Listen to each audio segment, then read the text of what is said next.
Hello friends, வணக்கம் and welcome to Tarun food court. இந்த வீடியோவில் ரொம்ப டேஸ்டியான வெண்டைக்காய் மோர் குழம்பு எப்படி செய்கிறதுன்னு பார்க்கலாம். வெண்டைக்காய் கொழக்கொழப்பு இல்லாமலும் மோர் திரிஞ்சு போகாமலும் நல்ல ஒரு க்ரீமியான டெக்ஸ்சரில் எப்படி செய்கிறதுன்னு டிப்ஸோடு இந்த வீடியோவில் பார்க்கலாம் வாங்க.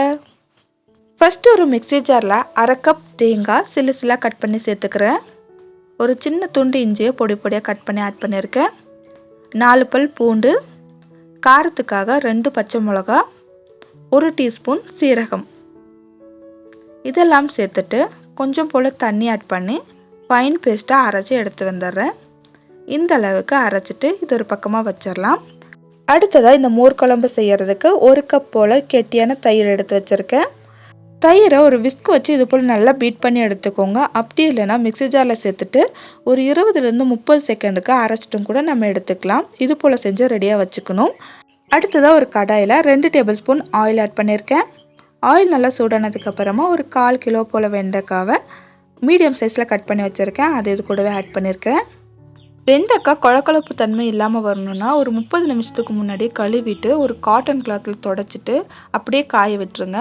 காய விட்டதுக்கப்புறமா எடுத்து கட் பண்ணிங்கன்னா பொரியலானாலும் சரி குழம்பானாலும் சரி அந்த கொழக்கொழப்பாக இல்லாமல் ரொம்ப சூப்பராக இருக்கும். இது போல் கலர் சேஞ்ச் ஆக நல்லா வறுத்து எடுத்துக்கணும். இந்த அளவுக்கு வறுத்து எடுத்துக்கிட்டாலும் உங்களுக்கு கொழக்கொழப்பாக இருக்காது. இது ஒரு பிளேட்டுக்கு மாற்றி வச்சுக்கிறேன். அடுத்தது அதே ஆயிலில் 1/4 டீஸ்பூன் கடுகு, 1/4 டீஸ்பூன் சீரகம் ஆட் பண்ணியிருக்கேன். கடுகு சீரகம் நல்லா பொரிஞ்சதுக்கப்புறமா 10லேருந்து 15 சின்ன வெங்காயம் 2ஆக கட் பண்ணி வச்சுருக்கேன். அதை ஆட் பண்ணியிருக்கேன். கூடவே 2 வரமிளகாவை கிள்ளி சேர்த்துக்கிறேன். 2 கொத்து கருவேப்பிலை, 1/4 டீஸ்பூன் போல் பெருங்காயத்தூள் சேர்த்துட்டு நல்லா வதக்கி எடுத்துக்கலாம். சின்ன வெங்காயம் இல்லைன்னா நீங்கள் வெங்காயம் ஆட் பண்ண வேண்டாம், ஸ்கிப் பண்ணிக்கோங்க. வெங்காயம் ஆட் பண்ணலைனாலும் நல்லாயிருக்கும். வெங்காயம் இந்த அளவுக்கு நல்லா வதங்கினதுக்கப்புறமா நம்ம வதக்கி வச்சுருக்கிற வெண்டைக்காவை ஆட் பண்ணிக்கலாம். வெண்டைக்காவை ஆட் பண்ணதுக்கப்புறமா திரும்பவும் 1 நிமிஷத்துக்கு நல்லா வதக்கி எடுத்துக்கணும். 1 நிமிஷம் போல் இந்த அளவுக்கு நல்லா வதங்கினதுக்கப்புறமா நம்ம அரைச்சி வச்சுருக்கிற தேங்காய் விழுது சேர்த்துக்கலாம்.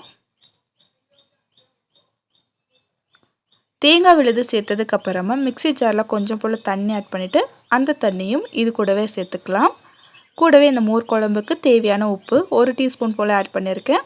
1/4 டீஸ்பூன் போல் மஞ்சள் தூள் இதெல்லாம் சேர்த்ததுக்கப்புறமா நல்லா கலந்து விட்டுக்கிறேன். நல்லா கலந்து விட்டதுக்கப்புறமா ஒரு மூடி போட்டு க்ளோஸ் பண்ணிவிட்டு ஒரு 2லேருந்து 3 நிமிஷத்துக்கு நல்லா குக் பண்ணி எடுத்துக்கலாம். வெண்டைக்காய் ஒரு 2-3 நிமிஷத்துலேயே நல்லா சாஃப்டாக வெந்து வந்துடும். ஒரு 2லேருந்து 3 நிமிஷம் ஆனதுக்கப்புறமா மூடி ஓப்பன் பண்ணிவிட்டு ஒரு முறை நல்லா கலந்து விட்டுறேன். இந்த ஸ்டேஜில் குழம்போட பச்சை வாசமும் போயிருக்கும். கூடவே வெண்டைக்காவும் நல்லா சாஃப்டாக வெந்திருக்கும். நல்லா கலந்து விட்டுட்டு நம்ம ஆல்ரெடி பீட் பண்ணி வச்சுருக்கிற தயிர் சேர்த்துக்கலாம். தயிர் ஆட் பண்ணதுக்கப்புறமா நமக்கு எந்த கன்சிஸ்டன்சியில் குழம்பு தேவையோ அந்த கன்சிஸ்டன்சி வர்றது வரைக்கும் தண்ணி ஆட் பண்ணியிருக்கேன். மோர் குழம்பு பொறுத்த வரைக்கும் ரொம்ப திக்காக இருந்தால் அந்தளவுக்கு நல்லா இருக்காது. கொஞ்சம் தண்ணியாக இருந்தால் ரொம்ப டேஸ்டியாக இருக்கும். இந்த கன்சிஸ்டன்சிக்கு நான் தண்ணி அட்ஜஸ்ட் பண்ணியிருக்கேன். ஒரு முறை நல்லா கலந்து விட்டுட்டு க்ளோஸ் பண்ணிக்கிறேன். க்ளோஸ் பண்ணதுக்கப்புறமா ரொம்ப நேரம் கொதிக்க விடக்கூடாது. ஒரே ஒரு கொதி தான் வரணும். ஒரு கொதி வந்ததுக்கப்புறமா ஆஃப் பண்ணிக்கோங்க.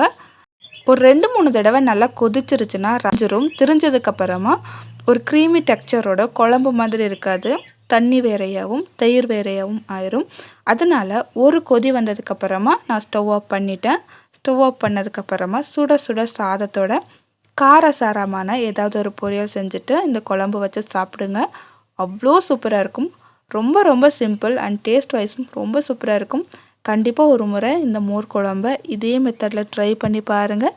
ட்ரை பண்ணிவிட்டு எப்படி வந்துருதுன்னு கமெண்ட்டில் சொல்லுங்கள். இந்த வீடியோ உங்களுக்கு யூஸ்ஃபுல்லாக இருந்திருந்தா சேனலை லைக் அண்ட் சப்ஸ்கிரைப் பண்ணிக்கோங்க.